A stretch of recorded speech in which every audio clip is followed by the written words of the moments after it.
من جان ناقابلی دارم، میری روح کمزور ہے، میرا جسم ٹوٹا ہوا ہے، اور جو تھوڑی بہت عزت آپ نے مجھے دی ہے میں اسے انقلاب اور اسلام کے لیے قربان کر دوں گا۔ آیت اللہ علی خامنائی کئی دہائیوں تک ایران کے سب سے طاقتور شخص رہے۔ 36 سال تک ان کا ٹائٹل تھا سپریم لیڈر۔ بہت سے لوگ انہیں اسلامی انقلاب کا ہیرو قرار دیتے تھے، جبکہ کچھ حلقوں کی نظر میں وہ ایک سخت گیر عامر تھے۔ سن 1939 میں ایران کے مذہبی مرکز مشہد میں پیدا ہونے والے خامنائی نے صرف 11 سال کی عمر میں دینی تعلیم پر عبور حاصل کر لیا تھا۔ تب ایران ایک سیکولر ملک تھا جس پر شاہ کی مطلق العنان حکومت تھی۔ اپنی نوجوانی میں خامنائی نے آیت اللہ روح اللہ خمینی کی قیادت میں مذہبی اپوزیشن میں شمولیت اختیار کی۔ خمینی ان کے اساتذہ میں شامل تھے۔ شاہ کی خفیہ پولیس نے خامنائی کو کئی مرتبہ گرفتار بھی کیا۔ سن 1979 میں جب ایرانیوں نے شاہ کی حکومت کا تختہ الٹ دیا تو خمینی جلا وطنی سے واپس آئے اور سیکولر ایران کو اسلامی جمہوریہ میں بدل دیا۔ علی خامنائی نئے نظام میں تیزی سے اعلیٰ عہدوں تک پہنچ گئے۔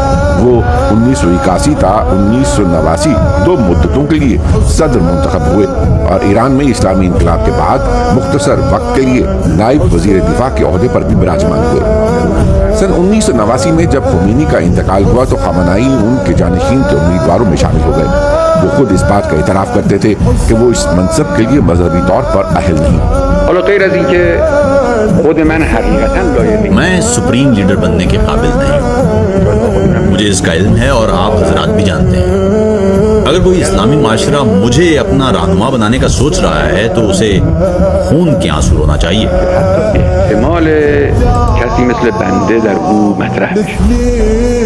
لیکن خامنائی کو سپریم لیڈر منتخب کر لیا گیا۔ اس وقت ان کی عمر 50 برس تھی۔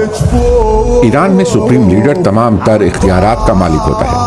وہ ریاست کا سربراہ اور پاسداران انقلاب سمیت سبھی مسلح افواج کا کمانڈر بھی ہوتا ہے۔ آنے والی دہائیوں میں خامنائی نے ایران کی سیاست اور مذہب دونوں پر مکمل اختیار قائم رکھا۔ انہوں نے اسرائیل اور امریکہ کے خلاف دشمنی کو مزید سخت کیا اور بارہا ہولوکاسٹ کی حقیقت کو چھپلایا۔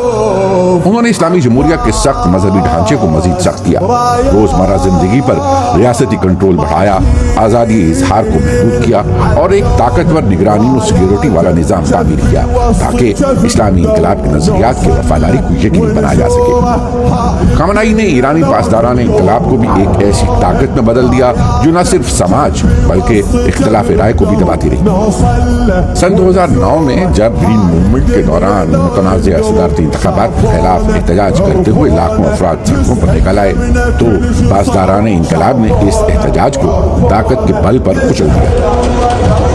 بعد کے برسوں میں بھی خامنائی کو بڑے پیمانے پر عوامی احتجاجی لہروں کا سامنا کرنا پڑا۔ معاشی بحران، ایندھن کی قیمتوں میں اضافہ اور پانی کی قلت جیسے مسائل نے عوام کو بارہا مشتعل کیا۔ پھر سن 2022 میں اخلاقی پولیس کی حراست میں ایک نوجوان لڑکی کی موت نے خامنائی اور اسلامی جمہوریہ کے لیے سب سے بڑا چیلنج کھڑا کر دیا۔ تب حکومتی کریک ڈاؤن کے نتیجے میں سینکڑوں مظاہرین مارے گئے اور بے شمار کو گرفتار کر لیا گیا۔ خامنائی نے ان احتجاجی مظاہروں کا الزام بیرونی دشمنوں پر لگایا اور پاسداران انقلاب کی کارروائیوں کا دفاع کیا۔ ان کے لیے اسلامی جمہوریہ کا تحفظ سب سے اہم تھا۔ من جان ناقابلی دارم، میری روح کمزور ہے، میرا جسم ٹوٹا ہوا ہے، اور جو تھوڑی بہت عزت آپ نے مجھے دی ہے